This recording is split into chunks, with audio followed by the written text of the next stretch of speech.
শুধুমাত্র যে ভারতকে চটিয়ে দিচ্ছে এরকম নয়, ইউরোপের যারা আমেরিকার পার্টনার, যারা ন্যাটো অ্যালাই যারা, তারাও আমেরিকার ওপর একেবারে ক্ষিপ্ত হয়ে উঠেছে।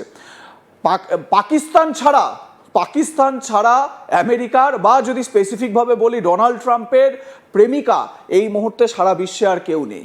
ঠিক এই জায়গা থেকেই আপনাদের দেখাবো এবারে ইরানের তরফ থেকে একেবারে ডোনাল্ড ট্রাম্পকে খোঁচা মেরে একটা বক্তব্য তুলে ধরা হয়েছে, একটা পোস্ট করা হয়েছে সোশ্যাল মিডিয়ায়।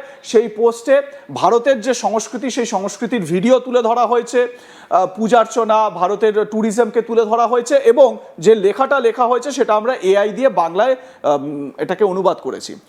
তারপরে বলা হচ্ছে, মানে ইরান ইন মুম্বাই, হয়তো কারো উচিত মিস্টার ট্রাম্পের জন্য একমুখী সাংস্কৃতিক ডিটক্সের ব্যবস্থা করা, এতে হয়তো তার যত্রতত্র আজে বাজে কথাবার্তা কমে যাবে। তারপর লেখা হচ্ছে, কখনো ভারত আকে তো দেখো ফির বলনা, মানে কখনো ভারতে এসে তো দেখুন, তারপর আপনি বলবেন।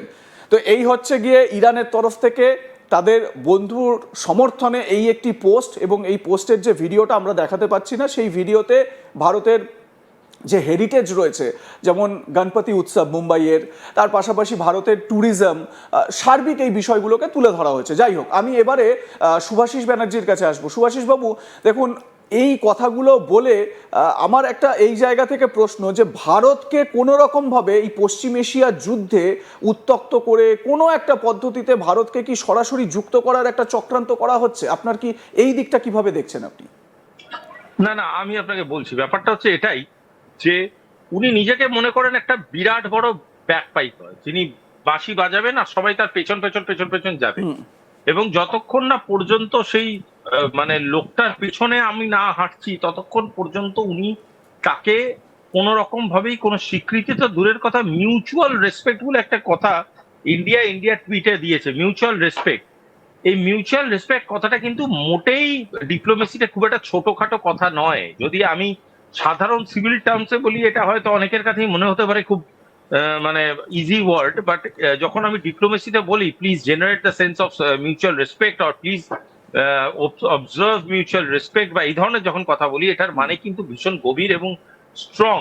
এটা বোঝাচ্ছে যে যেই ডিসরেসপেক্টফুলি আপনি আমাকে ট্রিট করলেন, ওই ইকুয়াল ডিসরেসপেক্টটা কিন্তু আমিও আপনাকে করতে পারি, বা আমার কোনো দ্বিধা বোধ হবে না, প্রথম কথা। দ্বিতীয় কথা হচ্ছে, একটা কথা বুঝে নেবেন, এই যে ভারতকে হিট করার পিছনে মূল কারণ হচ্ছে আমেরিকান প্রেসিডেন্ট এখন বুঝতে পারছে না যে তাদের ভোট অ্যাকিউমুলেশন থিওরিটা কি হতে পারে। সামনেই মিড টার্ম ইলেকশন, ইরান ওয়ারে কোন রকম সাকসেস নেই, বাকি বিশ্বের যে যে জায়গায় আমেরিকা ছিল সেখান থেকে লুজ করে বেরিয়ে এসছে, তাহলে এখন কি করবে, তাহলে সে কোথায় যাবে, তার নেক্সট টার্গেট কি হবে? সুতরাং এই ভাবনা চিন্তার মধ্যে দিয়ে যেই পয়েন্টটায় গিয়ে সে সেটা বুঝতে পারছে না, তখন সে আজকের ডেটে গিয়ে জানতে পেরেছে, বুঝতে পারছে, বা আজকের ডেটে গিয়ে সে তখন ভীষণভাবে রেলেভেন্ট হতে গিয়ে এমন কিছু স্টেটমেন্ট করছে যেটা অ্যাবসলিউট বাচালতা। আমি একদম বাংলা ওয়ার্ডটা বলছি, বাচালতা। হ্যাঁ, সেটা করতে গিয়ে এমন একটা সম্পর্ককে আজকে খুব খারাপ দিকে নিয়ে গেল, যেটা গোটা পৃথিবীর মানুষ দেখলো। এবং ভারতবর্ষ যার সংস্কৃতি, সত্যি ইরান যে কথাটা বলেছে সেটা মেনে নেওয়ারই কথা, সেই সংস্কৃতি যে প্রেজেন্সটা, সেই প্রেজেন্সটাকে তুমি কোয়েশ্চেন মার্কে তুলছো। And what kind of language! এই ধরনের ল্যাঙ্গুয়েজ ডিপ্লোমেসিতে ইউজ হয়? এই ধরনের ল্যাঙ্গুয়েজে কূটনীতিতে কেউ কারোর সাথে কথা বলে? Disgraceful, disgraceful. আমি এটা শুভাশিস ব্যানার্জি, আপনার সঙ্গে কথা বলতে বলতে একটু গুগল সার্চ করে নিলাম, একেবারে সিম্পল গুগল সার্চ করে নিলাম যে ডোনাল্ড ট্রাম্প তিনি ইমিগ্রেন্ট কিনা। তো তাতে আমাকে যে রেজাল্ট শো করছে, একটু পড়ে শোনাই, আপনি যদি বলেন। বলছে, হ্যাঁ, immigrant. He was born in Queens, New York City on June 14, 1946। New ইয়র্কের কুইন্সে তিনি জন্মগ্রহণ করেছিলেন, making him a US citizen by birth, জন্মসূত্রে তিনি ইউএস নাগরিক। তারপর বলা হচ্ছে, while his mother was a Scottish immigrant and his paternal grandfather was a German immigrant। তার মানে ডোনাল্ড ট্রাম্প, আপনিও তো মশাই সেই ইমিগ্রেন্ট, যে ইমিগ্রেন্ট নিয়ে, যে ইমিগ্রেশনদের তাড়াবার জন্য আপনি ক্ষমতায় আসার পর উনি যে অর্ডারটা সাইন করেছিলেন, এক্সিকিউটিভ অর্ডারটা, যত তাড়াতাড়ি মানে 20শে ফেব্রুয়ারি সম্ভবত ডেটটা দিয়েছিলেন, 20শে ফেব্রুয়ারির পরে আর এই বাই বার্থ বা বার্থ রাইট সিটিজেনশিপ আর অ্যাক্টিভ থাকবে না, এই যে কর্মকাণ্ডগুলো, তিনি তো নিজে একজন ইমিগ্রেন্ট। এবং আমরা যদি আমেরিকার অভ্যন্তরে দেখি তাহলে পুরো আমেরিকাটাই তো চলছে ইমিগ্রেন্টদের নিয়ে। দাদা আমরা মানে কি বলবো, মানে আমরা দিনের পর দিন জাস্টিফাই করছি একটা অত্যন্ত হাই অর্ডার সাইকোলজিক্যাল পেশেন্টকে। উনি মস্তিষ্ক, উনার মস্তিষ্ক অর্ডার নয়। আপনি আমাকে একটা কথা বলুন, উনি যদি সত্যি কথা যেটা, উনি যদি মস্তিষ্কের দিক থেকে একদম ঠিকঠাক পজিশনে থাকতেন, আপনার কি মনে হয় উনি যেটা ভেনিজুয়েলার সাথে ঘটালেন বা উনি যেটা ইরানে ঘটাতে চাইছেন, তার যে মাইন্ডসেটটা আছে সেটার ব্যাপারে আমেরিকান যে সেনেট আছে তারা কি কনভিন্সড? হ্যাঁ, সেটার ব্যাপারে কি আমেরিকান কংগ্রেস কনভিন্সড? সেটার ব্যাপারে আমেরিকান গভর্নেন্স কনভিন্সড নয় তো। তো তাহলে সব কটাকে নিউক্লিয়ার অ্যান্ড বারংবার করে সেগুলোকে টেনে এনে ন্যাশনাল সিকিউরিটির আয়তায় এনে শুধুমাত্র নিজে কিছু কাজ যাতে করতে পারে সেই সাহসটা দেখানোর জন্য এটা করার কি প্রয়োজনীয়তা ছিল? কি দরকার ছিল এই গোটা গোটা নাটকটাকে দেখানো? কোনো প্রয়োজনীয়তা ছিল কি?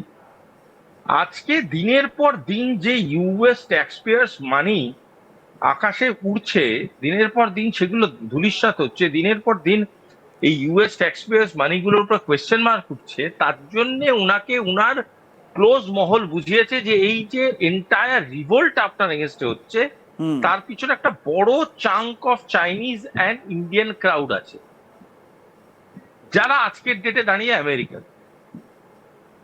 সেই ডেটাটাকে ও কোন রকম ভাবে সারপাস করতে গিয়ে এবং সেই ডেটাটাকে কোন রকম ভাবে পুশ করতে গিয়ে অ্যাজ এ ন্যারেটিভ উনি ইন্ডিয়ানসদের এগেনস্টে এরকম একটা কথা বলে চাইনিজদের এগেনস্টে। কতটা খারাপ স্ট্র্যাটেজিক মাইন্ডসেট হলে একটা লোক ভোটের আগে হ্যাঁ, তাদের ভোটারদের নামে এই ধরনের কথা বলে যে তারা এখানে এসে শুধু বাচ্চা উৎপাদন করেন এবং উৎপাদন করে আমাদের এখানকার সিটিজেনশিপ নেন এবং সিটিজেনশিপ নিয়ে পরবর্তীকালে আমেরিকান হয়ে যান এবং আমেরিকান হয়ে গিয়ে তারা নিজেদের জীবনযাপন করে, মানে আদারওয়াইজ নিজেদের কালচারটাকে তারা এখানে এনরিচ করে। না, এবারে দেখুন, ঠিক এই জায়গা থেকে আপনি যখন এই মেন্টাল হেলথের কথা বললেনই, তো ডোনাল্ড ট্রাম্পের মেন্টাল হেলথ নিয়েও কিন্তু আমেরিকার বা যে কংগ্রেস, ইউএস কংগ্রেস, তারা কিন্তু খুব চিন্তিত। কয়েকদিন আগেই ইউএস এর যিনি হেলথ সেক্রেটারি রয়েছেন তাকে এই ইউএস কংগ্রেসে প্রশ্ন করা হয়েছিল যে আমেরিকার প্রেসিডেন্ট ডোনাল্ড ট্রাম্প কি তার মেন্টাল হেলথ সেটা কি ঠিকঠাক রয়েছে। আশ্চর্য যে সেই প্রশ্নের জবাবে রীতিমতো খাবি খাচ্ছিলেন হেলথ সেক্রেটারি। তিনি এটা বলতে পারছিলেন না যে না, প্রেসিডেন্টের কোনো মেন্টাল ইস্যু নেই,